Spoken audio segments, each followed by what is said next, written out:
Hello అండి, welcome to my channel అమలు diaries. So ఇవాల్టి వీడియో వచ్చేసి తమ్నేల్ చూసారు కదండి. మన ఎముకలు దృఢంగా కావాలి అని అన్నా, లేదా మనకి కాల్షియం అందాలి, ఇంకా మోకాళ్ళలో గుజ్జు తగ్గిన మోకాళ్ళ నొప్పులకి, మనకి జాయింట్ పెయిన్స్ ఉన్న ఎముకలు దృఢంగా చేయడానికి నేను చూపించే ఈ కారపొడి ఇంట్లో ఉండే వస్తువులతో ఈజీగా చేసుకోవచ్చు. ఆడవాళ్ళకి బాగా ఉపయోగపడుతుంది. సో వీడియో స్టార్ట్ చేసేద్దాం.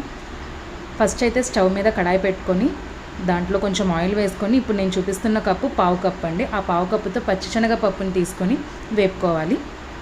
ఇలా వేపుకున్న తర్వాత దీంట్లో అదే కప్పుతో మనమైతే మినపపప్పుని కూడా వేపుకోవాలి.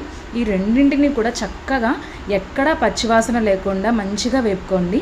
వేపుకున్న తర్వాత ఇందులో మీకు మీ కారానికి ఎంతవరకు అయితే తినగలరో కారం, దానికి తగినట్టుగా ఎండుమిర్చిని వేసుకోండి. నేనైతే దీనికి ఒక 15 నుంచి 20 వరకు వేసుకుంటున్నాను. ఒకవేళ ఎక్కువ వేసుకున్నా కూడా మీరు మిక్సీ వేసుకునేటప్పుడు తగ్గించుకొని మీరు కారం చూసుకొని వేసుకోవచ్చు. సో ఇబ్బంది లేదు. నేనైతే ఒక 15 నుంచి 20 వరకు తీసుకున్నానండి. వీటిని కూడా మంచిగా వేపుకోవాలి.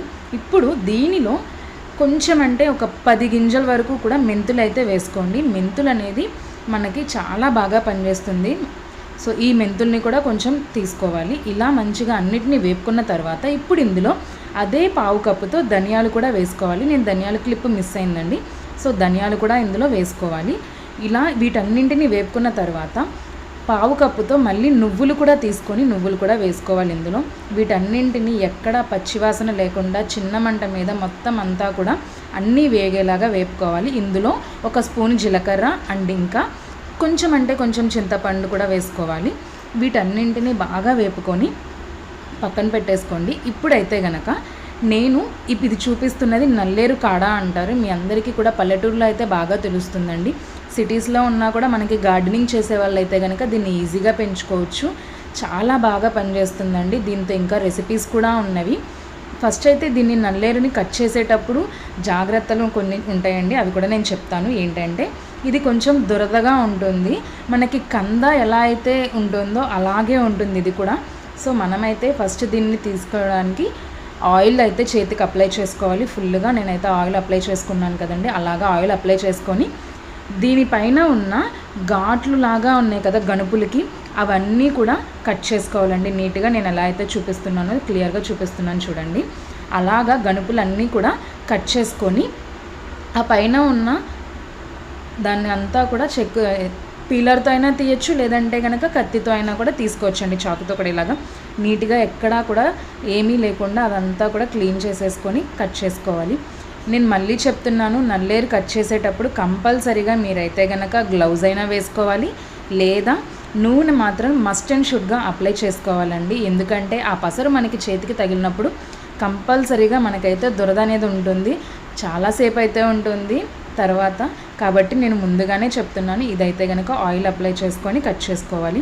ఇలా గణుపులన్నిటినీ కూడా తీసేసి ఆ పైన స్కిన్ అంతా కూడా తీసేయాలండి. స్కిన్ అంటే మొత్తం కాదు, గణుపుల దగ్గర ఏదైతే పొరలాగా ఉంటుందో దాన్ని తీసేయాలి. అలా మొత్తం అన్నీ కూడా లేతవి మాత్రమే వాడాలండి. ముదిరివి ఏమాత్రం వాడద్దు, టేస్ట్ బాగోదు. ఇలా నేనైతే లేతవన్నీ కూడా కట్ చేసి పెట్టుకున్నానండి. ఆకులు కూడా వేసుకోవచ్చు, ఇబ్బంది లేదు. ఇప్పుడైతే కనుక చల్లారిపోయిన ఈ పప్పులన్నింటినీ కూడా మనమైతే మిక్సీ జార్లోకి ట్రాన్స్ఫర్ చేసేసుకొని మొత్తం అంతా కూడా మిక్సీ వేసుకుంటున్నాను. ఇందులో కొంచెం మిక్సీ వేసేటప్పుడు ఉప్పు వేయాలండి. ఆ క్లిప్ అయితే మిస్ అయింది. సో ఉప్పు వేసి దీన్ని బరకగా మిక్సీ పట్టుకోవాలి. మెత్తగా కాదండి, బరకగా పట్టుకోవాలి. ముందే చెప్తున్నాను. ఇలా పట్టుకున్న దానిని ఒక ప్లేట్లోకి అయితే నేను ట్రాన్స్ఫర్ చేసేసుకుంటున్నాను. ఇప్పుడైతే మళ్ళీ కడాయి పెట్టుకొని దాంట్లో కొంచెం నూనె వేసుకొని ఈ కట్ చేసుకున్న నల్లేరు కాడ అంతా కూడా ఒకసారి 2-3 సార్లుగా వాష్ చేసుకుంటున్నాను నేను.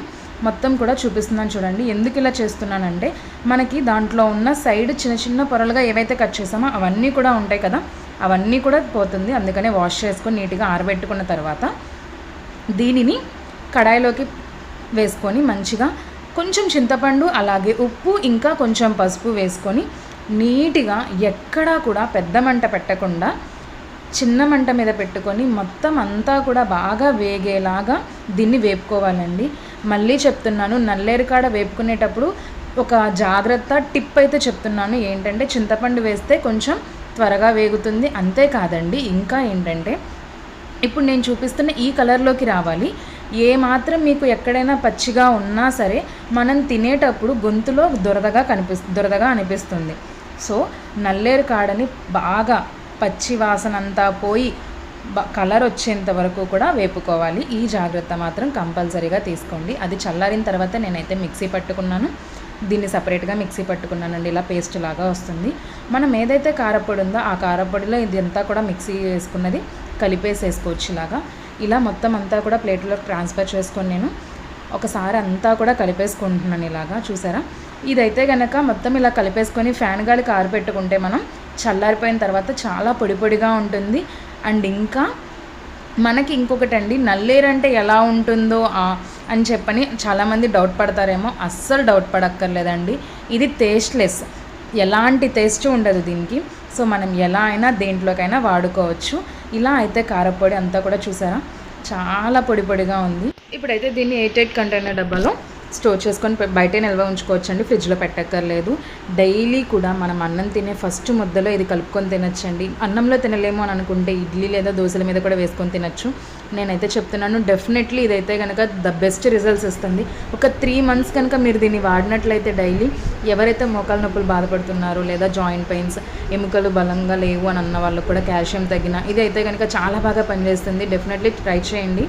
నేను ఎక్స్పీరియన్స్ చేశాను అండ్ నేను ట్రై చేశాను. ద బెస్ట్ రిజల్ట్ వచ్చింది. వీడియో నచ్చినట్లయితే like, share, comment and subscribe. Thank you.